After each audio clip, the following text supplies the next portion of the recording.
January 6, 2024 will mark the third anniversary of the deadly Capitol riot that disrupted the certification of the 2020 election results. 5 people were killed, over 140 officers were injured, and according to an estimate by the architect of the Capitol, the attack caused over $1 million worth of damage to the Capitol building. It seems as though social media played a large role in the insurrection.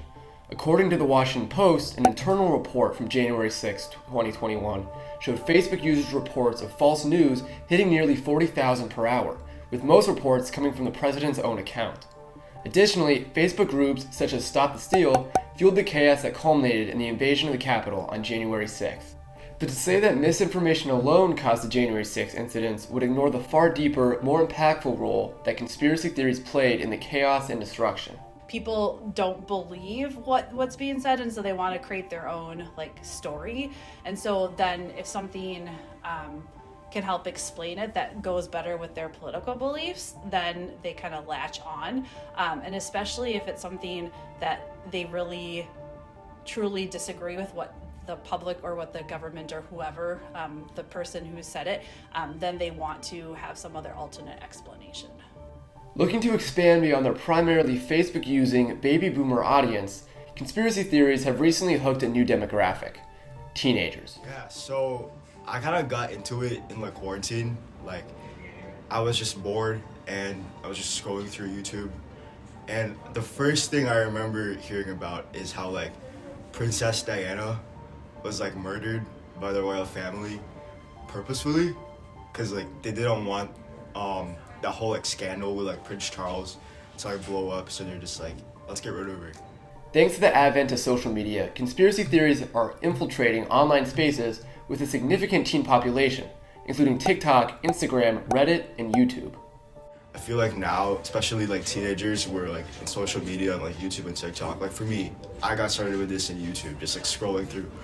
And that influences a lot of how teens think, especially if you're a screenager and you're scrolling through TikTok all day, and then all of a sudden you hear Hillary Clinton's a lizard, or I don't know, just random things just get. I see that all over my feed. Yeah, they're Hollywood is doing this and that. Well, I don't think it's specifically exclusive to teens, but more people who are chronically online, or people who are more well-versed with the internet space, especially if they use Discord a lot, or other social media platforms such as I guess maybe Reddit. On November 4th, 2015, Shane Dawson released the first video in his conspiracy theory series, which garnered millions of views and propelled him to the forefront of the conspiracy movement. In his most popular, nearly 2-hour-long video, which has amassed over 50 million views, Dawson disentangles a variety of far-fetched theories. One that iPhones secretly record their owners, another that children's TV shows contain subliminal messages encouraging viewers to commit suicide. Now I'm going to warn you, this next theory is dark, and probably one of the most unsettling ones we've ever talked about on this channel. And this theory starts with subliminal messages in children's shows. And another that the deadly wildfires in California were due to a high-powered, military-operated laser beam. Dawson never explicitly deems any conspiracy theories to be true, but by propagating unverified information, he arguably promotes potentially dangerous conspiratorial thinking. Innocent or not, the popularity of Dawson's theories highlights the growing appeal of conspiracy theories, especially among the younger generation. In 2023, the Center for Countering Digital Hate found that 60% of 13 to 17-year-old Americans agreed with 4 or more harmful conspiracies, which included anti-vaccine statements, racist rhetoric, and COVID-19 misinformation, in comparison to 49% of adults. There is a reason why conspiracy theories are more popular with teens than adults. They provide explanations for confusing happenings in the world. Some teens, with a limited understanding of how the world works, are likely to believe the first thing they hear, even if it is false, a phenomenon known as anchor bias.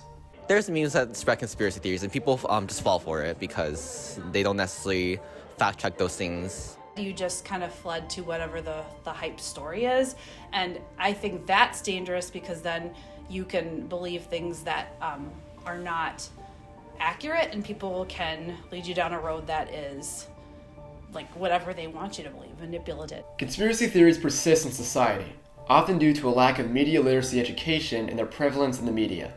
With the dangerous impacts of conspiracy theories, increased education and social media regulation may be a key prevention tactic.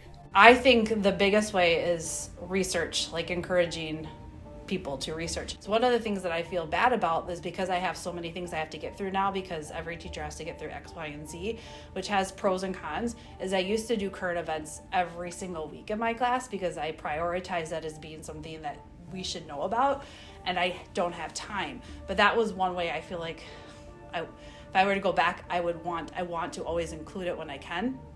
But because there's not as much freedom to do what you want to do as a teacher, I think that's one of the best ways to combat those, is to like give actual factual evidence about what's going on, and then having students know what's going on. Thank you for watching. Read more about the rise in conspiracy theories in our latest in-depth piece on mvviewer.org.